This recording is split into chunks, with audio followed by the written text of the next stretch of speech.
is, what does Mental Health Day mean to you? Well, I never actually really knew that there was one. I've always known that there was like a mental health day, but I've never known when it was.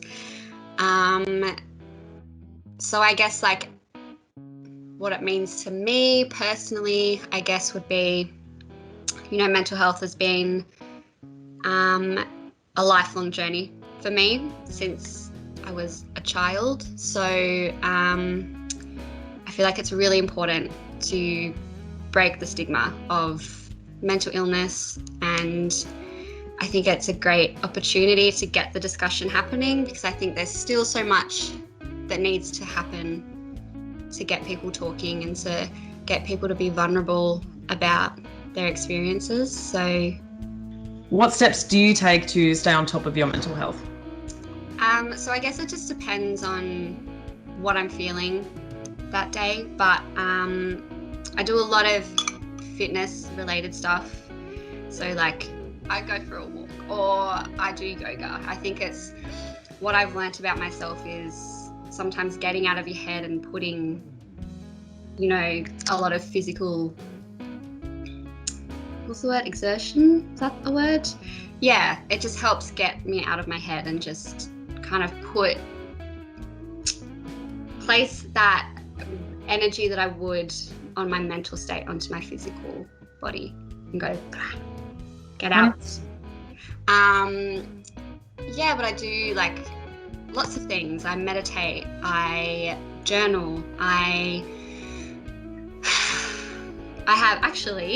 got these little beads. They're called myla beads, and there's 108 of them. And what you do is that with each bead you say a mantra.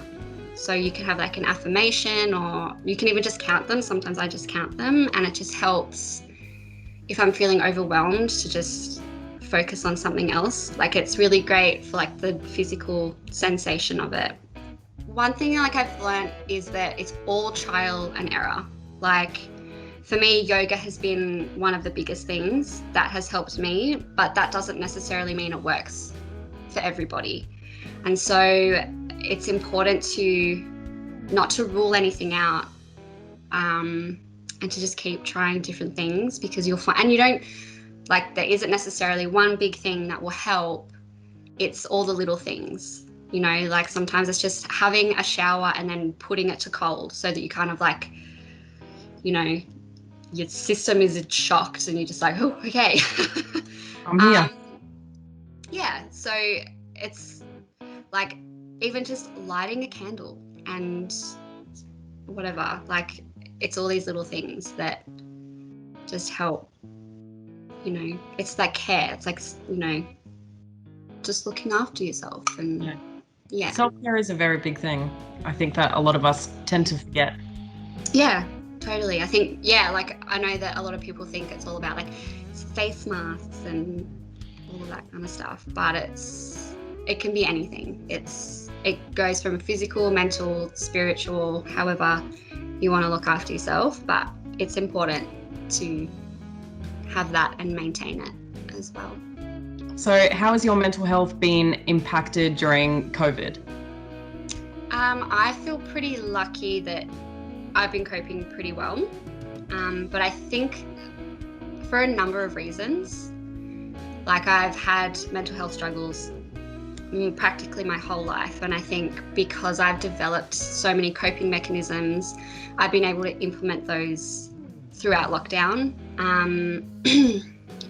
I have like a housemate that I can talk to, like whenever we're frustrated, we just vent to one another. And I think also just having work as well, like giving me a sense of purpose to get up and, do things. So like, there have been moments where I've been really frustrated, but I think for the most part, I've been pretty good. What would you say to others who may be struggling at the moment? That's a really good question. It's hard because I feel like the biggest thing I've learned is that everyone's situation is different. Not everyone has a job, or, some people are busier than others. Some people are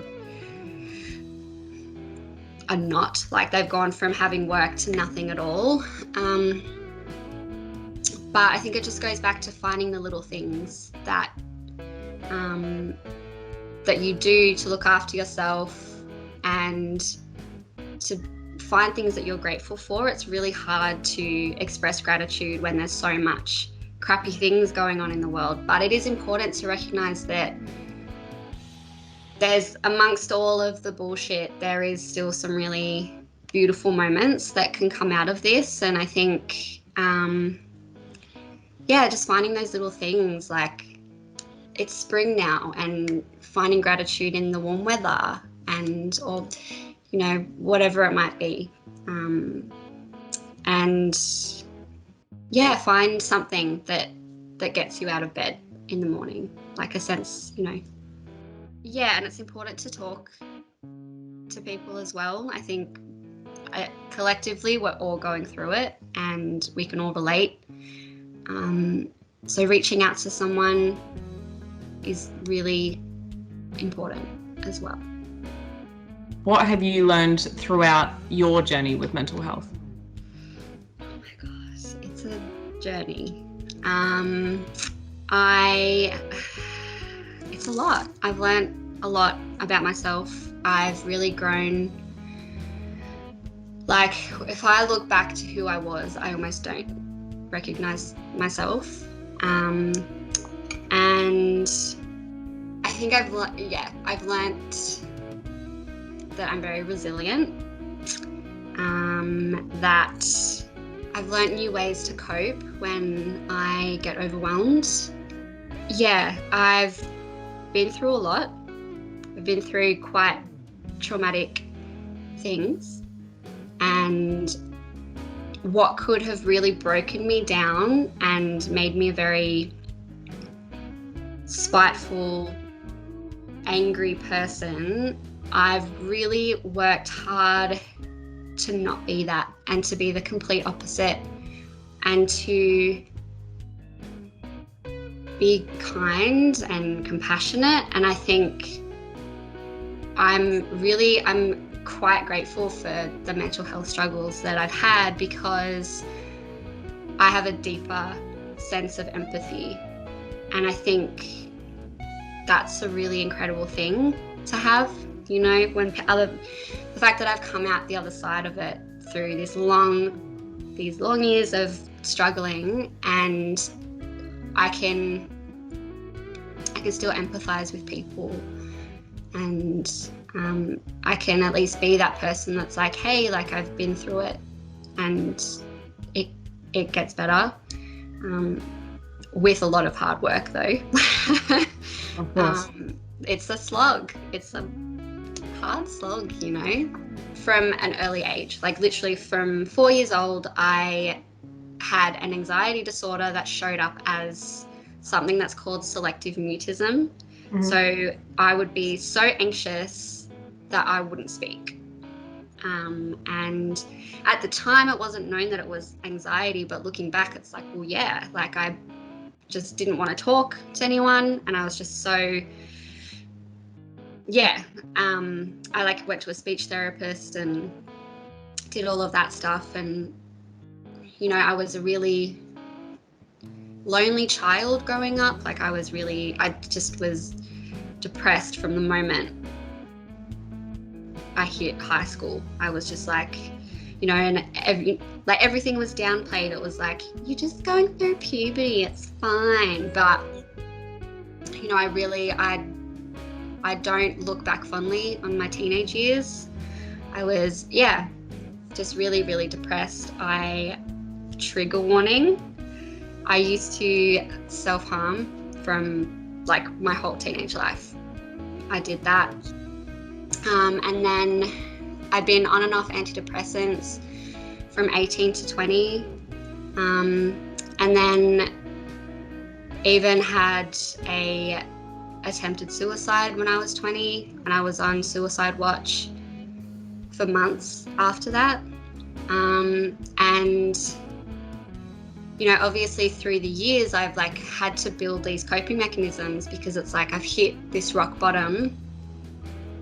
where do I go from here? You know, it's like I have these options and I have to, you know, make that call. And it's hard. It's a really, and I think this is where talking about it comes into it, because I internalized so much that it almost cost me my life, you know? And like, I had a moment today, like thinking about doing this, and I was like, it's so sad to think what I would have missed out on if that had been successful. And that makes me really sad, you know? And I think, and that's why whenever I hear about, you know, the suicide rates, it makes me really sad that there is so much that can be done if we just talk about it and break the stigma of what mental illness is, because it's rare to find anyone who doesn't have a mental illness.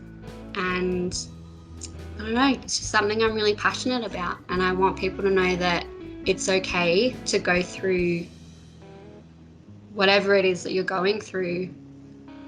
You need to look after yourself, and you need to reach out, and, you know, people care, you know? Like, the biggest thing I've learned is you are not your thoughts, you know? And depression makes it easy to feed into those thoughts. And, you know, that's why things like journaling and meditation and exercise have all worked for me, because it's made me realize that it's just a narrative that you've made up in your head, and it's not reality. And so when you work through that, you're living, you know? You know, like I spoke to the school counselor, and it was just kind of, I don't know, I just feel like there just needs to be more in place. And I just kind of think, because it wasn't taken seriously, that's where things like self-harming came into it. Because I was like, well, I need to get out of my head. I don't know what to do. No one's listening to me. And so you turn to something that isn't healthy, but it's a coping mechanism. And it's unfortunate that a lot of kids do that. Something that I think is really important for young people and anyone really to know, and I think you're probably going to agree with me, is that you can talk to multiple people. You don't just have to try and find that one person, especially if it is a professional. You might speak to one professional and you don't have that connection with them. You find someone else. For sure, because like there are just certain people that you don't necessarily gel with, and that's okay. It doesn't mean that they're a bad therapist. It's just they're not the therapist for you. Like, if you go see a doctor and you don't agree with the diagnosis, you go get a second opinion. I think talking to multiple people is a great way to get the conversation going anyway. It's like a ripple effect. The more people you talk about, the more they might feel confident in talking about stuff that's going on with them too.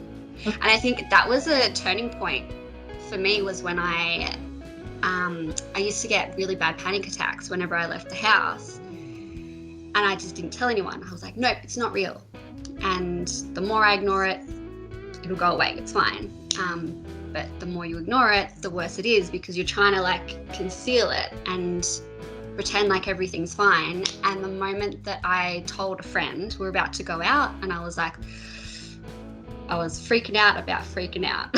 So I was like, I pulled her aside and I was just like, hey, like I've been getting panic attacks lately, and I might have one while we're out. And she was like, oh, okay, cool. What do you want me to do if you have one? Like, she was really receptive to it, and she wanted to know how she could help if that would happen. So, yeah, talking about it. And then when I did go out with them, I didn't have a panic attack, because it was just kind of like, cool, like someone knows, and I know that someone's got my back if it happens. So yeah, I think talking about it, like, it loses its power in a way.